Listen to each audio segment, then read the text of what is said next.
Coming up on Inside the Summit League, getting some thrills, learning some skills with these mini mastodons in Fort Wayne. A soccer player at South Dakota State who was set to be a nurse until she found a major that was even more uplifting. And when it comes to being a setter, there is not one better right now. The story on this superstar from the University of South Dakota.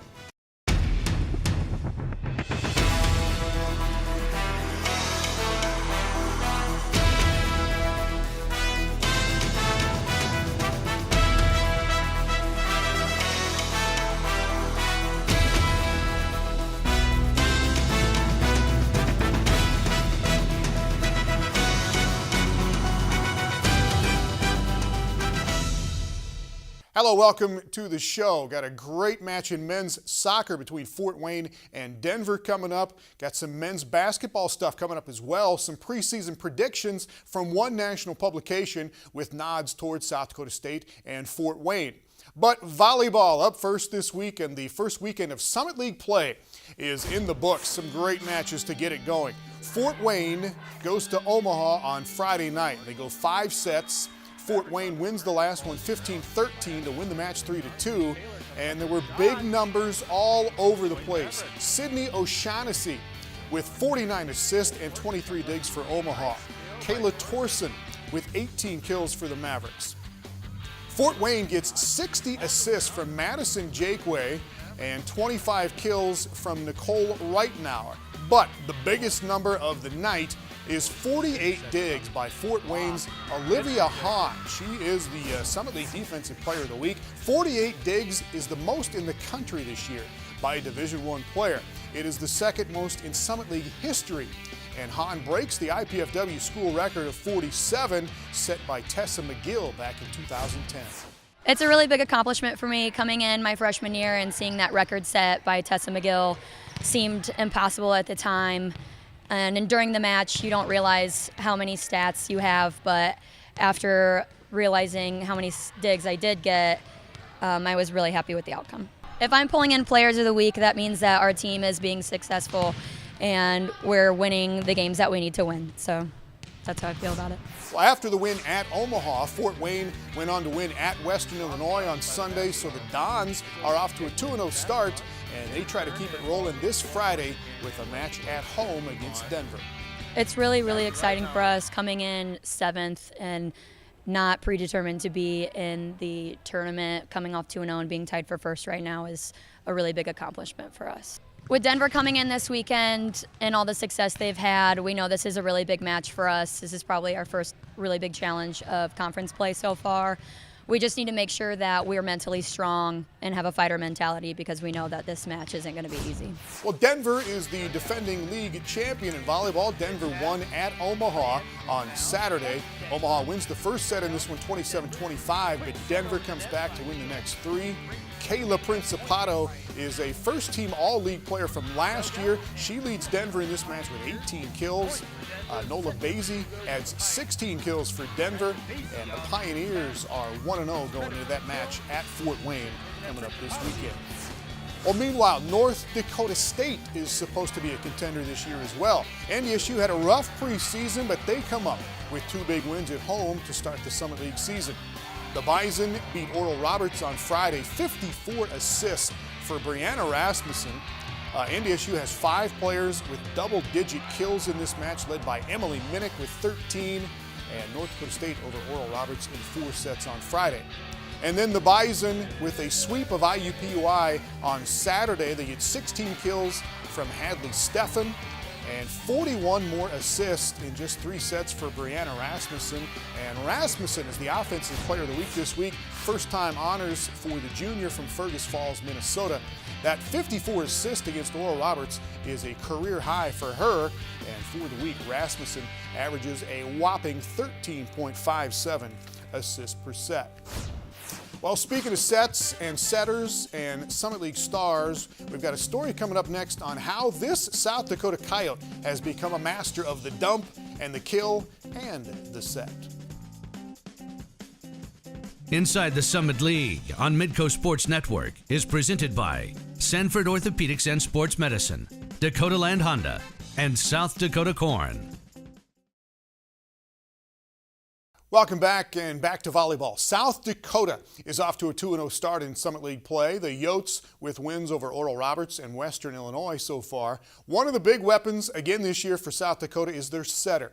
Brittany Jessen is a junior. She is the reigning Summit League setter of the year, and she is not only setting it again but killing it again in Vermilion. Here's Kelly Stewart with the story. Players like Brittany Jessen don't come around that often. As the starting setter for the Coyotes, she assumes a natural leadership position. And it's no secret that she has a lot to do with South Dakota's outstanding start to the season. But if you ask her, it's about we, not me. I think we've been approaching practice with a lot more passion, definitely. Like, we're all on the same page about our goals of course, winning the Summit League and even getting farther than that. And we're just really taking that into each day of practice, which has helped us a lot. But even before this already historic season started, Jessen was constantly working to get better. In fact, this past spring, she earned a spot on the U.S. Collegiate National Team and competed with them in a tournament in Indianapolis. Jessen was one of 36 players selected after a national tryout, only one of 6 setters, and the only Summit League player chosen to compete in the program. And it was a really nice surprise to be selected. I only found out a couple weeks before leaving, so that was super exciting and really frantic to get going. But yeah, it was absolutely amazing to be there. The coaching staff was so good, and I just learned a ton from them. And then the girls are just so good at everything they do and at playing, and it was just awesome to be able to play at a high level with them. Jessen's play has only elevated since Indianapolis, and she's taken what she learned on the national stage right back to South Dakota. In the USA gym, we did really fast-paced drills and really intense setting combinations and crazy plays, and I think learning how to expand my comfort zone in that helped me to bring that to our gym and kind of do some of those drills as well as just keep the intensity up in the gym the whole time. And from a coaching standpoint, Leanne Williamson thoroughly enjoys having essentially another coach out on the floor. Her teammates really trust her. They know that she's got the team's best interests at heart every single time she steps on the floor, whether it's practice or a game. I think she also gives people a little bit of a calming influence. She has a very good way of calming our hitters down if they're making errors or if they're having a hard time struggling. She finds different ways to get them involved. With still another year of eligibility left, the future is bright for Coyote volleyball. She's a big part of who we are, and we're definitely lucky to have her. Brittany Jessen is in the top 10 in the nation in triple doubles right now. That's a double-digit assists, digs, and kills all in one match. She has done it twice already this season for the Coyotes. And then there is Laura Milosh at Oral Roberts. Talked about her last week, and she is still the national leader this week in 4 categories. She is number 1 in kills per set at 5.8. She is number 1 in attacks per set at 14.4. She is number 1 in aces per set at just under 1. And she is tops in points per set in the nation right now at 6.91. Milosh has nearly 120 more kills than any other hitter in the Summit League right now. And she and the Golden Eagles play at home against Omaha coming up this Sunday afternoon. Women's soccer coming up next, and the story on a senior at South Dakota State who is taking her game and herself literally to another level this season. The Jackrabbits have a senior this year named Madison Ewell. She is tied for 3rd in the league right now with 4 goals. And when it came time for her to get serious about choosing a college major, she had a bit of a dilemma. South Dakota State has a really good nursing program, and that's where Ewell started out. But then she found something that would really help get her professional career off the ground. Here is Justin Hansen with the story. It's a funny story. So I originally came for pre-med and quickly switched to pre-nursing and went to do that. And I followed my aunt around, and I loved what she was doing because she's a nurse back in Minnesota. And I was at one of my mom's friend's birthday parties when I was back home for winter break my sophomore year. And I met one of my mom's friends that she plays mom soccer with, who is a pilot for Delta and does international travel kind of stuff. And she's telling me about her lifestyle and what she does, and I love to travel, and everything made sense. And so the following semester, Ewell needed to find a 1-credit course to meet her student-athlete eligibility requirements when she just so happened to come across an aviation discovery course. Little did she know that that one credit would change her career path. When I got here to take that discovery flight for when I was thinking about switching my major, they were like, you're gonna take off and you're gonna fly the plane. And I was thinking I was gonna sit in the back and just kind of look around and ride in a plane for my first time. And when I went up, it was oh my gosh, like I'm in the plane, I'm doing this by myself, and it's, you can kind of relate it to when you can drive a car for the first time, except you can kind of go up or down or anywhere, and it's pretty cool. It's kind of a breathtaking thing, and it's kind of fun to be like, yeah, I get to go to the airport for my class and fly an airplane instead of being like, well, I have this chem lab that I need to finish or kind of thing, and it's just a totally different experience, and it's great to be up in the air and see Brookings from a different perspective. So she juggles life on the turf and in the air, a move that she says not everyone was on board with at first, including her coach.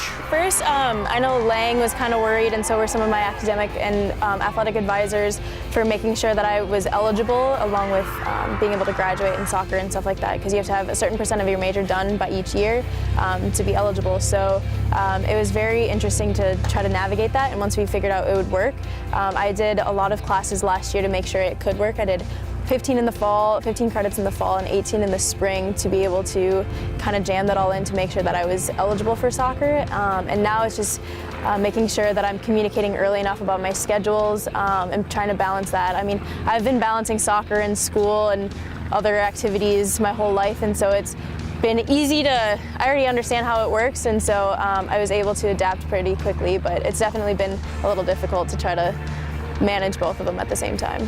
The senior midfielder has been an integral part of the Jackrabbit soccer team's offense this season, scoring set-piece goals in back-to-back games versus Northern Iowa and Kansas. She says success on the field and in the air are very similar. My style of playing soccer is a lot of organization on the field. Like, I really like to organize and communicate, and that's, I mean, you have to think of head of the play also in soccer, and so you have to know what you're going to do next. And with flying, you always have to stay ahead of the plane and know what you're going to do next, kind of predict what's going to happen next and know what the next thing that needs to happen and stay ahead of it, so you can be proactive to things, and it helps knowing what I need to do in soccer, and that relates over to flying as well. She's traveled all across the country for soccer, including back-to-back trips to the NCAA tournament, and while her soccer career will come to an end, her traveling days won't. Yule has aspirations to visit destinations she never once thought possible. I would love to be able to fly overseas, over the ocean, and fly to different countries all over the world and get to kind of get paid to travel. I mean, obviously there's a huge responsibility of flying huge planes like that, but I think I'm totally up for it, and I would love to spend that time and be able to get paid to travel to China or Africa or some crazy place like that. It would be great. Well, men's soccer coming up next. Denver's 26-match regular season win streak on the line against Fort Wayne in a great matchup to get the Summit League season started. Now to men's soccer, and we got the Summit League season started this past weekend. 6 of the 7 Summit League teams were in action. Couple of really good matches on Saturday. Oral Roberts was at home against Eastern Illinois, and ORU in the white unis for this one, leading 2-1 early in the second half. Santiago Riveros into the box and bangs it home. His second goal of the game, and Oral Roberts in the lead at 3-1. Later in the second half, a penalty kick for Eastern Illinois. Parker Johnson makes the initial save for Oral Roberts. Davis Wegman, though, stays with it and scores. That makes it a 3-2 match, and Oral Roberts will hang on and win it by that margin. And their guy, Santiago Riveros, earns the Offensive Player of the Week honors. The junior from Columbia with the brace in the win over Eastern. Riveros is the Summer League points leader right now. He has 5 goals and 5 assists through 9 games. Jacob Weiler of Omaha is the Defensive Player of the Week. He is a junior from South High School in Fargo, North Dakota. He led a Maverick defense in a shutdown and a shutout of a very good Air Force team. Omaha wins that match 1-0, and Weiler gets the assist on the winning goal, and here it is. Weiler from deep, punching it ahead, and Emmanuel Habenzet takes it away from a defender. He slides it past the keeper. That is the go-ahead and the game winner for Omaha as they win it 1-0. Second goal of the season for Hamzat and the first assist of the season for Jacob Weiler. Meanwhile, in Denver on Saturday night, Pioneers hosting Fort Wayne, and this was great. Denver has won 26 regular season matches in a row coming into this one. They are the number 8 rated team in the country, and Fort Wayne almost gets them. Denver, though, gets out to a 2-0 early lead. 2 goals within less than a minute midway through the first half. The first one by Graham Smith, and then just 46 seconds later, Blake Elder with his 5th goal of the season. Denver is up early 2-0. Fort Wayne, though, cuts the lead in half. Zach Tom slips down, gets up, and then fires a grounder into the corner of the net, and Denver is up 2-1 at the half. Fort Wayne ties it up early in the second half. Strong run by Jacob Murphy and a strong finish, and that ties the match at 2-2. Denver regains the lead on a penalty kick by Karsten Hanlon to make it 3-2. But Fort Wayne ties it again less than 2 minutes later. Matthew Leishout on a free kick from 25 yards away, just gets deflected a touch, gets past Nick Gardner, and the match is tied again at 3-3. And then in the 79th minute, Denver on a free kick, Pioneers crash in the net, and Graham Smith makes the play. His 2nd goal of the game is the winner, and Denver holds on to get by Fort Wayne 4-3. So Denver stays unbeaten so far. The Pioneers are 8-0-2 and still ranked number 8 in the National Coaches Poll this week. It's a team that does a lot of winning and a team that Coach Jamie Franks tries to keep very close and very connected. In fact, his team has earned a prestigious award at Denver for several years in a row now. Here is that story from Shane Carney in Denver.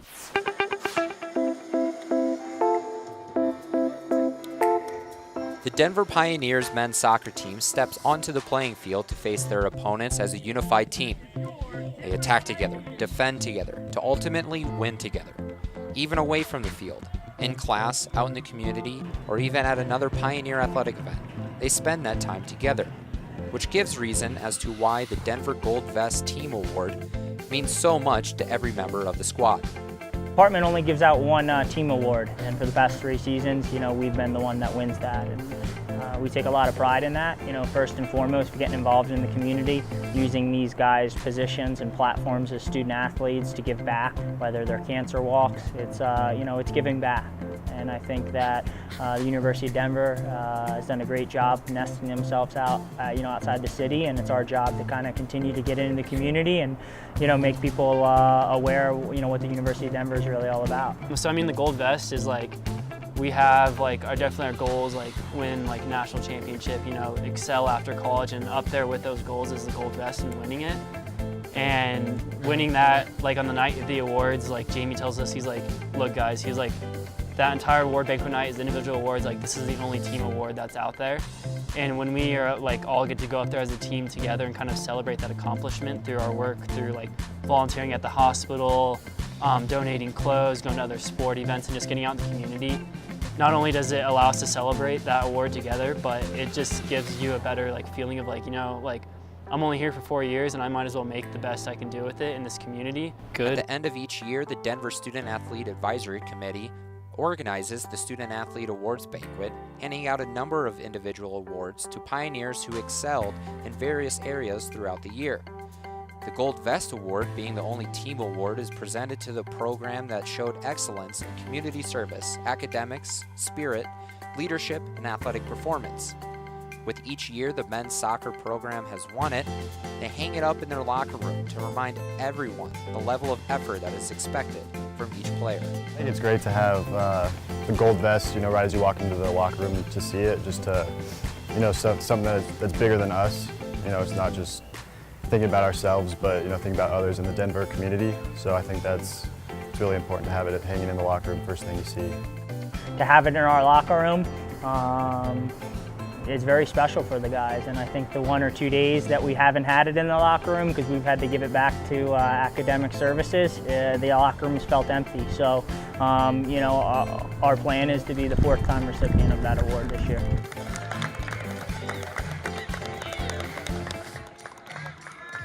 Well, more good citizen stuff coming up next. Soccer players and athletes at Fort Wayne kidding around, passing on some skills and some sportsmanship to the little folks they call the Mini Dons. Inside the Summit League on Midco Sports Network is presented by Sanford Orthopedics and Sports Medicine, Dakota Land Honda, and South Dakota Corn.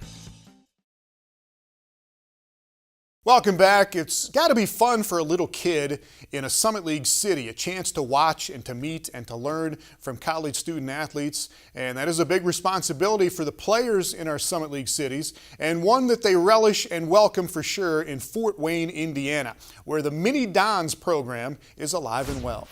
Yeah, Mini Dons is a sports program we started 15 years ago. Originally, it just included soccer. And a couple years ago, we expanded it to include basketball and volleyball. And it's a program that we offer free to the Fort Wayne community for kids in grades 1 through 4.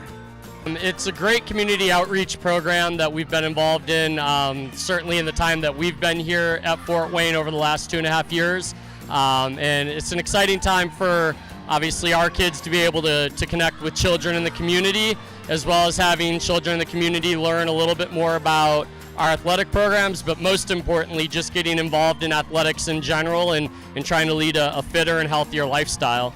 Big thing for us and what we want to do is just have the kids very active and be individually on the ball as much as possible, just moving around and getting a lot of touches. It's honestly, it's a great opportunity because our kids have it great, to be honest.